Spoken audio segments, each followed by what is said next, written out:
Jetlag TV. Yo, what's good? It's your boy J.Dav, hip-hop artist from South Carolina. Shout out to Jetlag TV. Let's get it. Hey, J.Dav, man, what's up with you? What's good? Man, how you living? Where you at right now? Man, we living good. Right now we at the studio. Yeah? Oh man, we at the studio and in promo mode, just getting ready for the next mixtape. About to drop soon. Hollering at Jetlag TV. When's the next mixtape supposed to drop? Man, it's looking like January, man. I wanted to try to get it out before the end of the year, but I decided I'd rather, just have more time to push the single and the music video, and that'll give me a full year to just ride it out. You named it Deep in the Game, right? Deep in the Game, yes sir. Tell us a little bit about the meaning behind Deep in the Game and why you named it that, why that's the title. Oh man, I'm deep in the game. It's like, it stands for a time period where when I was writing all the songs that made the project, is when I really decided to take my rap career real serious. So I got somewhat real deep into it, writing every single day, just becoming obsessed with, perfecting my craft. So I was just going in so hard for the first time because I've been writing since I was 13. But I never really took rap serious up until like a year or two ago when I decided that I wanted to pursue it as a career. So, I didn't really get all the way into it until I put out Fatality, which is one of my more recent mixtapes, which came out in February. And I got good reception off of that. And after that, I was like, okay, I can really take this shit a lot more serious. I can go harder. And, that's when I just got deep into the game, man.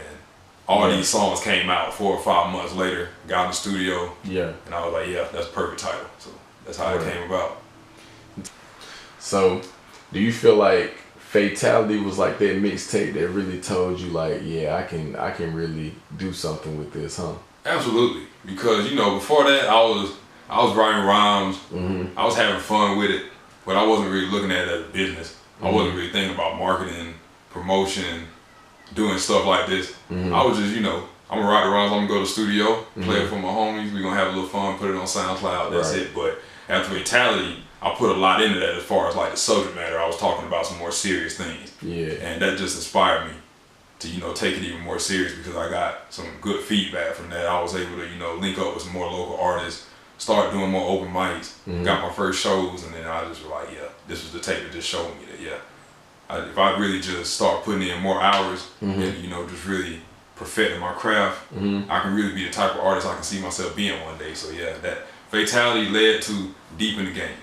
Even though in between I also put out the Greenhouse, which is kind of just like on some laid back, chill, smoke vibe shit. So Understood. I got a few tapes out there, but definitely the one coming up, Deep in the Game, is the best one. It's a combination of everything I've done before, and the rhymes, the beat selection, it's top notch. So talk to me about some of like your outside influences that touched your music, whether it be your family, whether it be sports, whether it be, cartoons, whatever it is. Like, what's a good outside influence that has been an influence to your music? So not a musical influence. Yeah, not a musical influence. That is a good question, man. That's different right there. I can definitely say, well, as much as I love music, there are other things I love too, and I have a passion for it too. So, whenever I'm not in the zone writing music, recording, or thinking about how to take my career to the next level, I'm kicked back, watching sports. I love basketball, watch a nice movie. I love, having great conversations, with good energy, with good people in the room. So, all that shit inspires me, honestly, man. Anything can lead to me. Anything as far as a life experience can lead to a song for me. That's another reason I can write so much, because every day is a new experience. So if I'm in the zone to create, I can write a different song or two every day. Like I said, just give me the beat. And man, but I definitely say sports. Sports is definitely a big one because obviously I got the jersey on now, sports hat. But it's a little bit of everything. Sports, movies, TV, life experiences. I feel like anything besides something that I listen to can easily become an influence into one of my rhymes. You ever been sitting and watching the game or something like that and a line come up to you, like you just like, you just come up with a line while you're watching sports? Man, absolutely, man. I'm trying to think of I got some lines that Yeah. I'm trying to think of one. Or even a movie, like you sitting watching a movie and then you just think in your head like, oh, I got a line. I can give you a few examples. Well, one of the first rhymes I actually wrote when I started rapping again, I was watching the movie, and I was watching Set It Off. Yeah. And I rhymed somewhere in between watching the movie. I rhymed Queen Latifah with Wiz Khalifa, and they ended up making. I was like, write that shit down, and I ended up writing a song to a beat that I already had. Yeah. And yeah, that's definitely one example. That was early on, man, back on the first tape. And I'm trying to think. It's so many, man. I have references like that in my tracks, man. I'm trying to think if there's another one that I can just think of off the top of my head. I know you got in the rap game, I'm the livest one. I'm here to change the game. Allen Iverson. Yeah. I'm at the door. Let me in. You can't deny this one. Repeatedly spitting bullets. I'm a rhyming gun. So I know that's another one. But yeah, it's anything can hit me at any time, man. Right. I wish I could think of some more examples. But yeah, that happened. It happens a lot. Actually, I could be sitting here right now, and I could see something that might make me rhyme with something. You know what I'm saying? So I could see something on your shirt, like talented. Yeah. The talented ones. I don't know. I ain't gonna think of it right now, but that's just how easy it is. Hey, you might have to give me a rhyme now that you done said the talented ones. Maybe by the end of this interview, I'll be able to give you something. Okay, have it in the back of your mind. Okay, so the next album we're gonna sell, next mixtape, right? We can call it an album. It's a free album, but I treated it like an album. So word. We can call it that. But you know, it's technically a mixtape. But it's free. So what can the people expect from this mixtape? Oh man, I expect it to be, you know, a great introduction to me as an artist. Even though I got 4 tapes out already, I expect this to be a great introduction because I treated it like it was my first album in a sense. And it's 18 songs on there. It's a little bit of everything. It's versatile. I got some serious shit on there. You know, I got some fun songs, some party shit.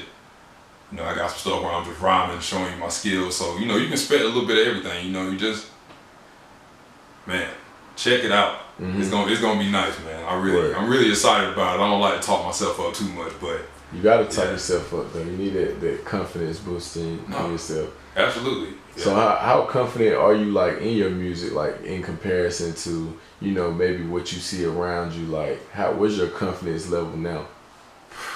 Man, well, you mean in comparison to other artists around me, or just just where you at right now into where you can see yourself in the future?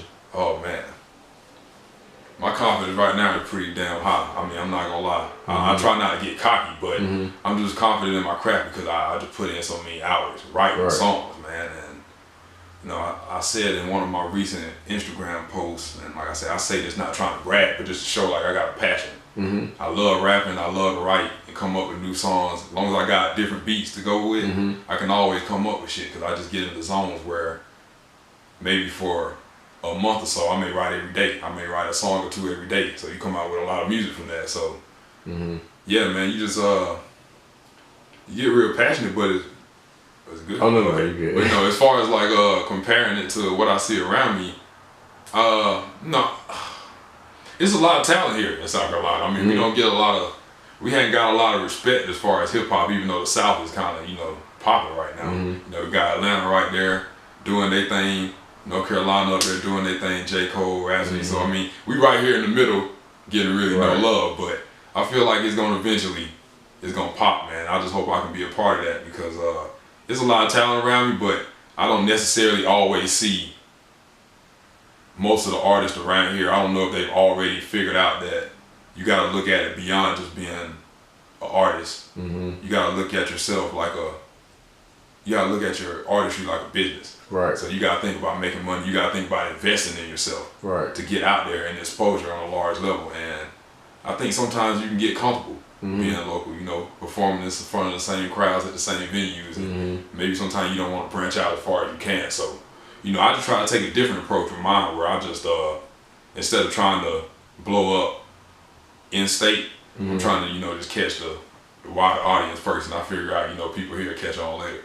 Word. So you feel like, you know, the love has to come within the state first, or you feel like you know, the love has to come from without. Like people from outside of the state have to notice us for us to expand the way we're supposed to. That's a hell of a question, man, because damn, that's a good one. I gotta think about that one because sometimes I feel like, cause I mean, there've been artists from South Carolina recently. I mean, like, you know, Nick Grant, he doing his thing, but I feel like a lot of people here still may not necessarily know who he is. Right. So it's like I think a lot of people feel like you gotta move away, do your thing somewhere else, and then people here catch on later. But I feel like eventually somebody here is gonna pop, and it's gonna get everybody that loves rap music in the state to fuck with them. But I don't know, man. South Carolina is tricky because even though, like I say, we got a lot of talent and we don't get noticed, sometimes I feel like even we don't get the support we could get from fans either.